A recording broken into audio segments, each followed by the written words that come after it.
ഒന്നാം ഘട്ടത്തിൽ വോട്ടിംഗ് ശതമാനം കുറഞ്ഞതിൽ ബി.ജെ.പി. ഭയന്നോ? പ്രധാനമന്ത്രി പൊടുന്നനെ പ്രചാരണത്തിന്റെ ദിശ മാറ്റിയതിനു പിന്നിൽ ആദ്യഘട്ട വോട്ടെടുപ്പോ? ഉയർന്ന സംശയങ്ങൾ പലതാണ്.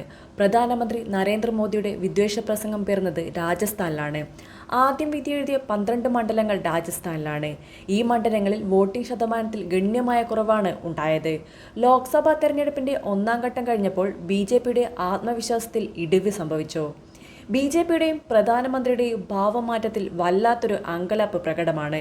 രാജസ്ഥാനിലെ ബൻസാരയാണ് ഇപ്പോൾ തെരഞ്ഞെടുപ്പ് കമ്മീഷനിൽ പരാതിയായ പ്രധാനമന്ത്രിയുടെ പ്രസംഗം പിറന്നത്. എന്തുകൊണ്ട് രാജസ്ഥാൻ?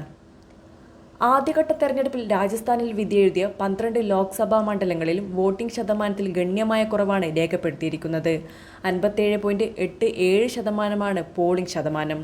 2019 ഇതേ മണ്ഡലങ്ങളിൽ എല്ലാം കൂടി 63.71 വോട്ടിംഗ് ശതമാനം.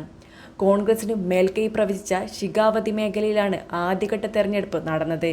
ഇവിടെ കുറഞ്ഞ വോട്ടിംഗ് ശതമാനം രേഖപ്പെടുത്തിയത് ബി.ജെ.പിക്ക് ഞെട്ടലുണ്ടാക്കിയിട്ടുണ്ട്. 2019 25 സീറ്റും ബി.ജെ.പിക്കായിരുന്നു. ഇക്കുറി ഇത്രയും സീറ്റുകൾ പ്രതീക്ഷ മാത്രമാണ് ബി.ജെ.പിക്ക്. അതുകൊണ്ട് തന്നെയാണ് പ്രധാനമന്ത്രിയുടെ പ്രസംഗവും വന്നതെന്നാണ് നിരീക്ഷകർ കരുതുന്നത്. ഏറ്റവും വലിയ പോളിംഗ് ശതമാനം ലഭിച്ച ഗംഗാനഗർ മണ്ഡലത്തിലും 2019 വലിയ വ്യത്യാസമാണ് ഇത്തവണ. 2019 ഇവിടെ 74.39% വോട്ടാണെങ്കിൽ ഇത്തവണ അത് 65.64 ആയി ചുരുങ്ങി.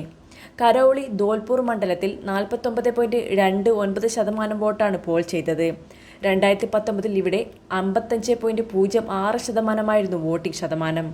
ജയ്പൂരിൽ 62.87%, ബിക്കാനീറിൽ 53.96%, ചുരുവിൽ 62.98% പോളിംഗ്.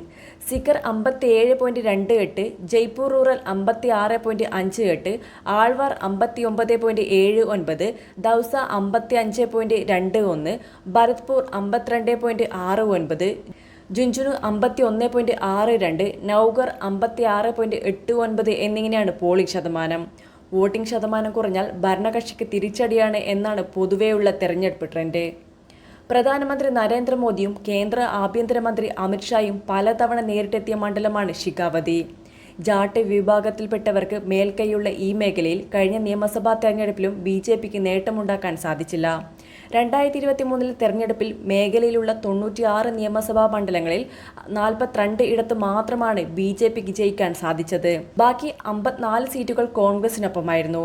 ഇവിടെ തിരിച്ചടി നേരിടുമെന്ന് മുൻകൂട്ടി കണ്ടാണ് മോദി നേരിട്ടെത്തി ഈ മേഖലയിൽ ക്യാമ്പയിൻ നടത്തിയത്. ജാട്ട് വിഭാഗക്കാർക്കിടയിൽ ശക്തമായ ബി.ജെ.പി. വിരുദ്ധ വികാരം നിലനിൽക്കുന്നുവെന്നതും നിലവിലെ പ്രശ്നങ്ങളിൽ നിന്നും മാറി മറ്റ് വൈകാരിക വിഷയങ്ങളിലേക്ക് മാറാൻ പ്രധാനമന്ത്രിയെ പ്രേരിപ്പിച്ച ഘടകമാണ്. രാജസ്ഥാനിലും മധ്യപ്രദേശിലും ബി.ജെ.പി. സുരക്ഷിതമെന്ന് കരുതിയിരിക്കുമ്പോഴാണ് പോളിംഗ് ശതമാനം മുന്നറിയിപ്പായത്. 400 സീറ്റെന്ന എൻ.ഡി.എയുടെ മോഹം പൂവണിയുമോ എന്ന് അറിയാൻ ജൂൺ 4 വരെ കാത്തിരിക്കണം. News desk Kannur mirror.